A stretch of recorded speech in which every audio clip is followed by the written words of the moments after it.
Всем привет! С вами Светлана Иванова из школы йога-терапии.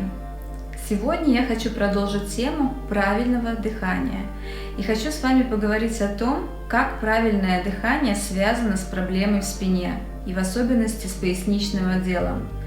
Боль в спине – это одна из самых распространенных жалоб в медицине на сегодняшний день, и ею страдают почти все люди, особенно после 40 лет. В этом видео вы узнаете одну из самых главных причин, почему начинает болеть поясница и как это исправить. Обязательно досмотрите ролик до конца, так как в конце видео я покажу одно очень простое, но эффективное упражнение для поясничного отдела. Кажется, какая здесь может быть взаимосвязь между дыханием и болью в спине? Давайте по порядку. Давайте просто для начала рассмотрим, почему начинает болеть спина и какие самые распространенные причины. Это дегенеративные изменения позвоночника, перенапряженные мышцы, спазмы, повреждения межпозвоночных дисков, артриты, нарушение осанки, болезни органов пищеварения и малого таза, малоподвижный образ жизни. Часто у женщин это кесарево сечение, слабые мышцы коры и так далее. Продолжать можно долго. Но сегодня я хочу обратить ваше внимание, как просто правильное дыхание может снизить риск развития проблем с поясницей. И для этого мне надо немного вам рассказать об анатомии. О правильном дыхании я вам уже рассказывала в одном из предыдущих роликов. Этот ролик получил очень хороший отклик на YouTube, поэтому я решила продолжить данную тему. В том ролике я вам рассказывала о том, что диафрагма – это основная мышца дыхания. Но если быть точнее, то диафрагма – это основная мышца вдоха, а выдох – это пассивный процесс, и происходит он практически на расслаблении. Но если делать выдох принудительно, то будут включаться мышцы пресса.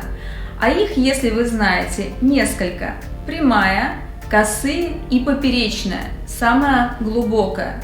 Почему я это все рассказываю? Есть такое понятие, как мышцы кора. Это глубокие мышцы-стабилизаторы всего тела, и именно они важны для здоровой поясницы. В эту группу мышц кора входит диафрагма и мышцы пресса. И самая главная мышца – это поперечная мышца живота. Если данная мышца слабая, то рано или поздно появятся проблемы с поясницей. Как вы видите, эти мышцы участвуют в дыхании. Диафрагма участвует на вдохе, мышцы пресса участвуют на выдохе. Но сложность в том, что эти мышцы глубокие, и часто мы о них ничего не знаем. Мы знаем про кубики на животе, так как мы их можем видеть, но про глубокую мышцу живота, про поперечную мышцу пресса мы часто ничего не знаем. Данную мышцу при неправильном стереотипе дыхания укрепить невозможно. В конце этого видео я вам покажу простое упражнение, как можно это сделать.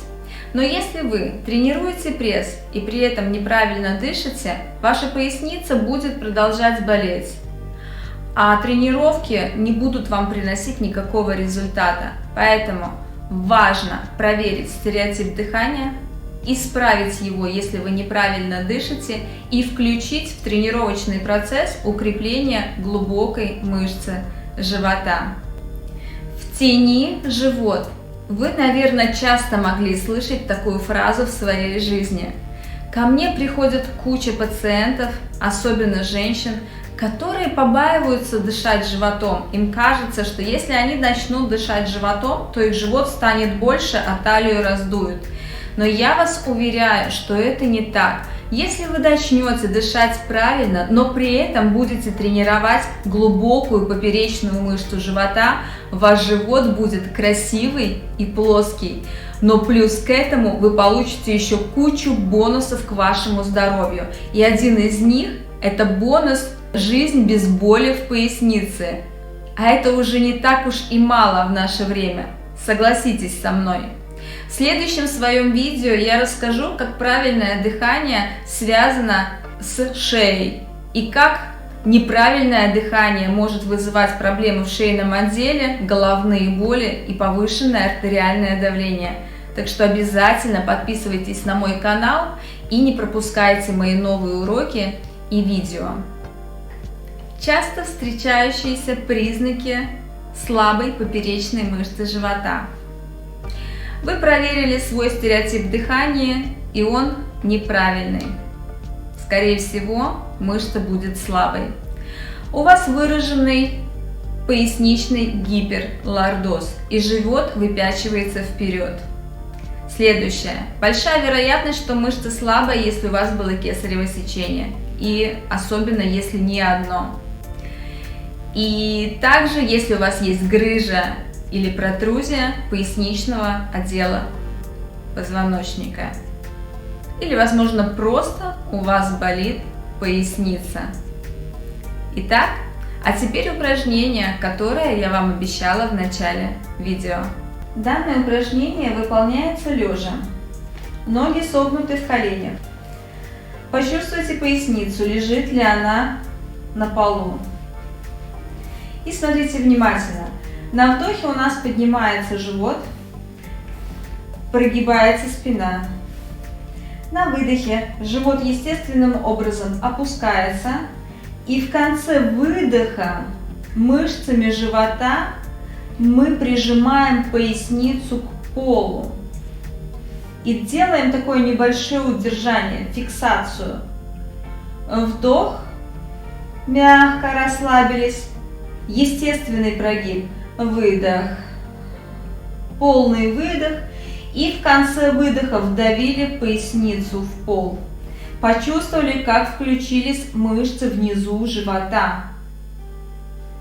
Посмотрите, вдох, спина расслабилась, естественный прогиб, и выдох, вдавили. Обратите внимание, что таз от пола не отрывается, слегка подворачивается копчик и втягиваются мышцы тазового дна. Вдох, расслабились, и выдох, вдавили поясницу в пол. Если вам трудно почувствовать, я очень часто вижу своих пациентов, которые не могут понять этого упражнения, положите ладонь под поясницу и начинайте это делать движение, чувствуя, что в конце выдоха вы вдавливаете поясницей ладошку в пол. Должно быть сильное давление. Вдох, расслабили, отпустили напряжение, и выдох, вдавили. Очень хорошо, если вы чувствуете мышцы тазового дна, и в конце выдоха можете также их подтянуть вверх. Вы можете сориентироваться на сфинктеры. Легче всего сориентироваться на анальный сфинктер, если вы не чувствуете другие. Мягко также на выдохе подтяните вверх. Вдох, расслабьтесь, и выдох. Точка. Зафиксировали положение. Это упражнение можно делать каждый день, и количество повторений может быть от 20 до 50 и больше. К этому упражнению также можно добавить упражнение вакуум, как его сейчас модно называть, а в йоге это Удияна Бандха. Я показывала это упражнение в видео, которое называется «Стройная талия всего за 15 минут». Поэтому, если это упражнение у вас уже получается легко, пожалуйста, добавляйте Удияна Бандху. Так что, друзья, практикуйте, не ленитесь, и ваше здоровье отблагодарит вас. Если вам понравилось мое видео, ставьте лайки, подписывайтесь на канал и будьте здоровы. Всего хорошего. Пока.